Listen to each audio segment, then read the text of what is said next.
Hey guys, this is Dr. Hub. In case you haven't subscribed, please do subscribe for updates. Now let's look into the bronchial tree. Some important points. First one is that the glands and the cartilage are maximum in the trachea and the bronchi.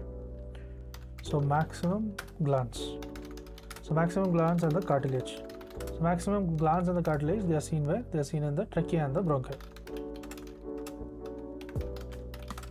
Next is the smooth muscles are maximum in the terminal bronchioles. The smooth muscles are present in the terminal bronchioles.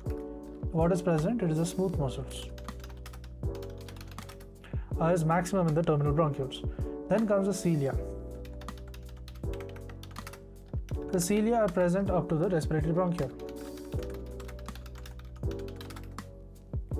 So to recap, the glands and cartilages are maximum in case of the trachea and the bronchi.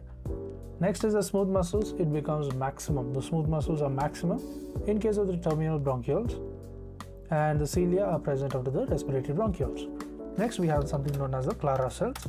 The Clara cells are the non-ciliated cuboidal epithelial cells. They are non-ciliated cuboidal epithelial cells that secrete the important defense markers and serves as the progenitor cells after injury. So progenitor cells after the injury and make up a large portion of the epithelial cells in the latter portions, and large portions of the epithelial cells in the latter portions of conducting airway, that is the terminal bronchioles. To learn and grow daily like this, please do subscribe.